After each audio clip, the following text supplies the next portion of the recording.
Hey there, my name is Prakash. I am one of the co-founders and the head of product of Xano. Today I wanted to talk about the basics of working with data within Xano, and there's a couple key concepts that I want you to learn.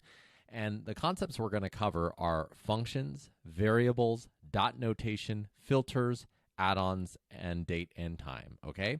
And so I'm going to go through each one of them at a very high level, but you can click into each one of these if you go to our documentation under working with data, the basics. You can click through each one of these and learn a lot more about what they can do for you. So let's just start with functions. So functions are core to Xano. And so to learn about functions, I'm going to add an API endpoint, and I'm going to go start from scratch, and I'm going to call this API endpoint demo, okay? So this is our no-code API builder, and there's this thing called the function stack. And you can add a bunch of functions that execute in a linear fashion. So there's everything from database requests, data manipulation, caching. In data manipulation, there are things like loops and conditionals, and we even have external API requests if you're working with data that you want to bring into Xano. Lots of cool stuff. For this very simple example, I'm just going to do a database request, and I'm going to show you the database tables I have in this demo workspace I have. So I have content, and this content basically has 3 objects that are owned by myself and our customer success lead, Michael. So iPhone, hot sauce, and coffee.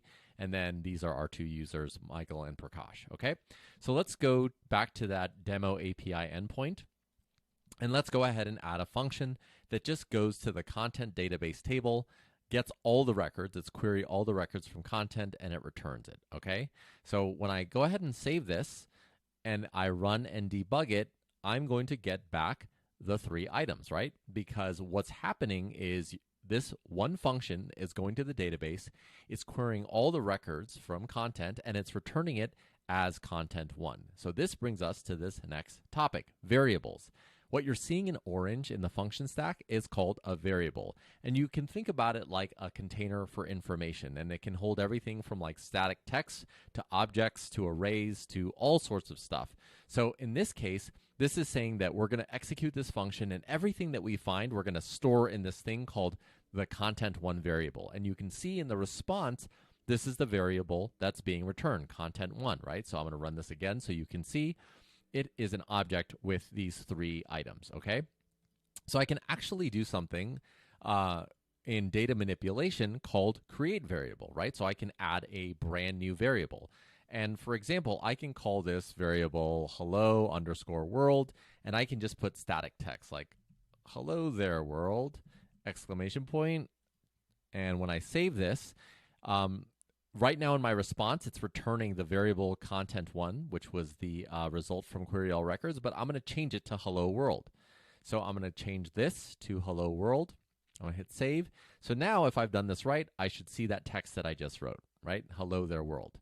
The cool thing about variables is you can store anything in there, right? So I wrote like text, but I could also just reference this variable that I was getting from query all records. So when I save this, this should actually return the exact same thing as content1, because what's happening is it's taking content1, it's storing it in a variable called hello world, and it's returning it in the response, and that's what I'm doing here. The cool thing about variables is you can then, once you have the variables stored, you can then manipulate them. So if you go kind of to the basics that we're covering, the next thing that we're going to cover is dot notation, right? So let me show you what dot notation is. So here, remember, what we're doing is we're taking content1 and we're loading it into this hello world variable. But dot notation allows you to go into that variable and to do things with it. So for example, if I wanted to go .0.name, okay, now stay with me here, what's going to happen is it's going to return only the very first result, iPhone, and the name of that iPhone. Now, whenever you're indexing in the object, instead of starting with 1 in programming or in coding, it always starts with 0. So your first item is always 0. So what I've done here using dot notation, it's a way for me to dive into that object and get exactly what I want. So I went dot name, but for example, if I just remove this and just said dot 0, right, and I ran this, I could see that it's getting just that single item. So notation is really cool, and you can click in it to learn more, but you can even do things like, if I get rid of this 0 and just did .name instead, right?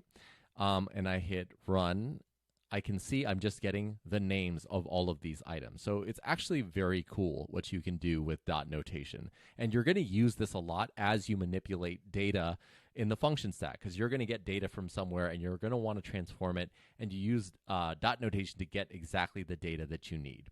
The second piece of data transformation is what we call filters, right? So filters is another really important concept. And unlike functions that execute actions in the function stack or defining your business logic in the no-code API builder, it basically allows you to transform data that you already have in your function stack. So let me show you what that means. So remember before we had .0.name. So let me just save this and run this again so you can see. I should only get back iPhone, right? So that's the only thing that I'm getting. Let's say for whatever reason, I wanted to make this all caps, right? How would I do that? This is a perfect use case for filters. So I would click in here and I would go add filter. And if I click on filter, there's all sorts of filters that I have. There's math filters, timestamp filters, which we'll cover in a second. There's array conversions. I'm going to move over here to text. And this, I could auto-complete it here, but I want to show you where this is located. If I click on text, I have things like, capitalize the first letter of every single word. If I scroll down to the bottom, I can see that there's something called to upper, right? So I can click to upper.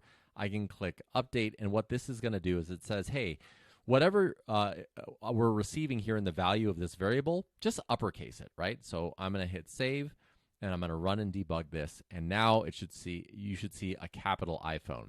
So this is a super basic example of what a filter can do, but it just gives you a sense to how you can have a piece of data and you can transform it. And the cool thing about filters is you can actually chain them together. So here, to upper, I could add another one if I wanted to, and I could just say to lower, right? And then it would just chain the filters together. It would uppercase it and then lowercase it. So I should actually just see in this result that it's returning all lowercase, okay? So again, super simple example of how filters work. Now, some of you may be asking, okay, well, before you showed an example where you removed this 0 index one and you showed all the names, right? So how would I then make uppercase all of these names? So the thing about variables is whenever you have an object or an array where you have multiple items, so remember, this is returning it's getting content and it's just returning the names, but what if I wanted to return, what if I wanted to go through each one of those names and make them uppercase? Well, the way that we would do that is using a for loop. So this is getting a little bit more into functions and what they can do, but it's an important concept to know that whenever you have an object with multiple items, you usually have to use a for loop to iterate through them and then use filters to transform them. So again, here what we're getting is we're getting these 3 items back. What I'm going to do instead is I'm going to add another function, data manipulation, and I'm going to do a loop. And I'm going to do a for each loop. And what this is saying is, first, it asks me to select a list. So I'm going to select the hello world list. Remember, those 3 objects that I just showed you, or 3 items that I just showed you. So it says, in this list, call each one of those items item. And I could name this anything that I want, but I'm going to keep it really simple. So I'll save it immediately. So again, we're taking this hello world variable and we're looping through each one of them and we're calling it item.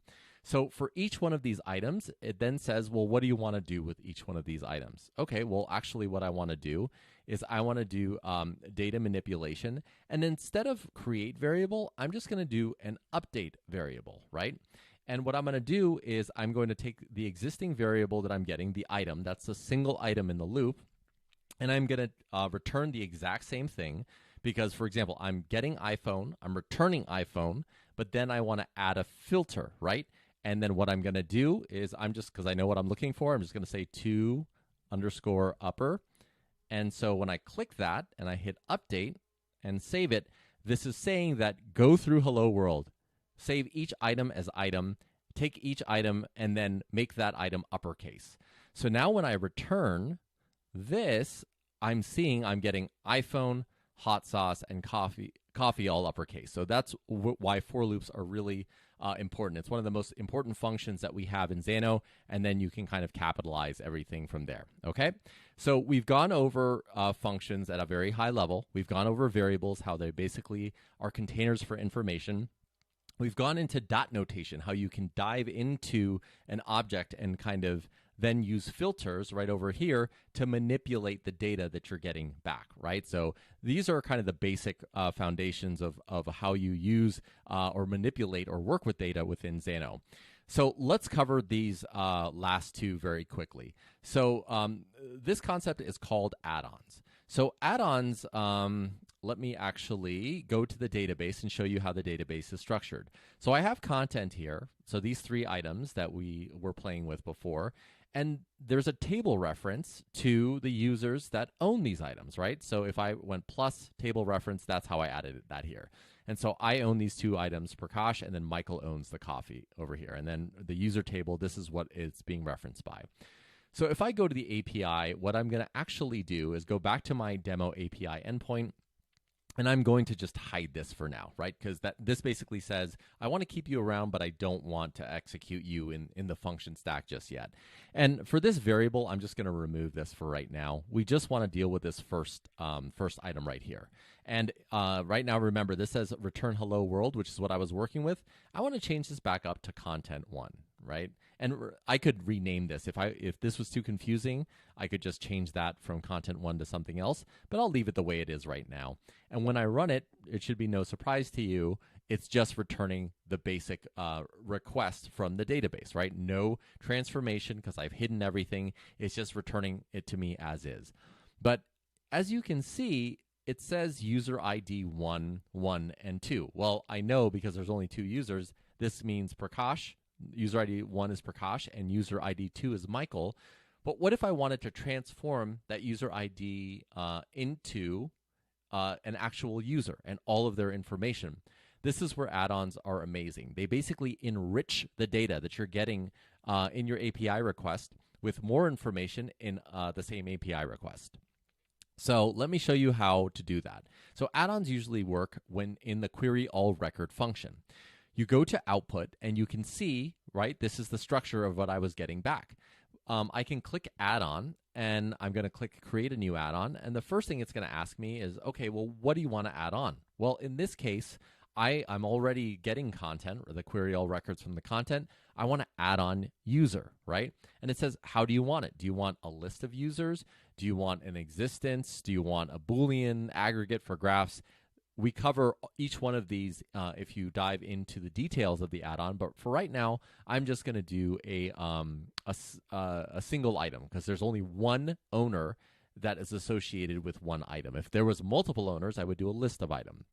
So I'm going to click next, and I'm going to click create, and it automatically knows that the user ID is going to map to the content user ID table reference, and it's going to return it as _user, and I'm just going to change this to owner, right? I can change it to whatever I want, and so you can see that it's added on to this response, and if I save this here, and if I run this, I'm not only getting the iPhone, but I'm getting the owner associated with it. So I can see that I own here the iPhone, the hot sauce, and Michael here owns the coffee. All right. So there's one more thing that I wanted to show you, and that is the last part of the basics, which is dates and times. So right now, Xano stores everything in Unix timestamp, right? And basically, this is a fancy way of saying this basically keeps track of the things in milliseconds, and it really doesn't know anything about time zones or anything like that. It's basically a universal timestamp that is stamped that you can then use and transform any way that you want. So let me show you just a quick example of how timestamps work in Xano. So I'm just going to do that by creating a variable, and I will just call this time now, okay? And I could actually just say now, right? And you can see it automatically changes to a timestamp. And if I save this, right, and I change the output from content1 to time now, you can see here that if I run and execute it, it's showing this timestamp. Well, this isn't going to do because like no one knows what this is. Now, typically what you could do is on your front end, most front end tools will format Unix timestamps in any way that you want. But you actually have the ability to do this here within Xano, right? So the way that you do that, again, is using filters. So right now it's taking now, like the time right now. But if I went to add filter and I went choose filter, if I went to the timestamp section, there's this thing that says format timestamp. And it asks you what format do you want it in and what time zone. So time zone is going to be important because it just depends on what time it displays and everything. But in terms of the format, if you go into Xano and you click dates and times, you can scroll down to the bottom. Like there's a video on all this detail here. But all of the specifics, you can click a full list is available here. This will open a page that gives you PHP's timestamp manipulation format. And Xano, at its core, is powered by PHP. So I can see, for example, which one do I want to use? You see this R over here? Just a simple R. This format will format the timestamp in something like that, which is more human readable. So I can just literally type R, right? That's all I need to do, and hit update, and I'll hit save, and then I will run and debug this, and then I should get this human readable format, right? So you can see that this now is then formatted using R in UTC time zone and then displaying the way that you saw. The cool thing is, like, I could just say last week, right? And last week I could make sure that I could go in a constant and I could make this a timestamp. Oops, I can just do last week. I can hit save. And so now when I run this, I'm going to get Monday the 13th. So today I'm doing this on the 21st. I can do relative, and this is called relative timestamp. So there's all sorts of cool stuff that you can do in Xano. So if you're building something, you want to say 2 weeks from now or a month from now, you can go ahead and type that in, and the timestamp format will just convert it to whatever you want. So then the last thing that I'll show, just to kind of wrap things up, I'm going to delete this one item. I'm going to bring this back. And then here, this was referencing hello world, which is no longer exists. I want to change this to content one, and I'm going to click save. And then here, what I want to do is I actually want to delete this update variable because I don't want to make anything uppercase anymore. So I'm going to save this real quick. But what I do want to do is let me just show you in the response. So let me return content one again so you can see what I'm doing here. I'll hide this for now. So when I run this, again, it's showing me all this, but I want to create, or I want to convert this created at right over here. I want to convert this to that human readable timestamp, okay? So I'm going to do this for loop. I'm going to unhide this, and I'm going to hit add data manipulation, and I'm going to update the variable, okay? So in this case, what I want to do is I want to take the item. Remember, it's taking the content one. Each one is called item. I'm going to take this item, right over here, and I'm going to then, or actually I want item.createdAt, right? That is using dot notation. I'm accessing that date. So I'm going to hit save. Then on the value, I'm going to click on this item again. I'm going to paste in this item.createdAt. And remember, now I'm going to use filters, right? Because right now I'm basically take this created at Unix timestamp, return it as itself, then add a filter, and what you're going to do is timestamp, format timestamp, and then I'm just going to do this R again, like I showed you last time, right? So then I'm going to save this. So again, just to reiterate what I'm doing, I'm using a function that's going to get all records from the content database table and returning it as content. Then I'm going to use an add-on to add on the owner information to each one of the pieces of content. Then I'm going to loop through each one of the pieces of content as item, the variable item, and I'm going to update the created at part of that variable into a human readable timestamp. So now when I run this, I can see that I'm getting the created at field as a human readable timestamp. You can see it's the iPhone, and you can see that I have the owner information over here. So hopefully this was a good primer to all of the basics around how you work with data. We covered functions, which basically execute actions within the function stack in our no-code API builder. variables, which store information that you can use then later to manipulate and change. Dot notation lets you dive into the details of an object or a specific property in a variable. Filters allow you to transform that data. Add-ons allow you to enrich the data that you're getting back with related data. And then finally, date and timestamps allow you to use time, display it in a human-readable format, and use relative timestamps because it's more than likely that you're going to be working with time a lot in your application. So I hope this was helpful. As always, let us know if you have any questions, and we will see you in the next video.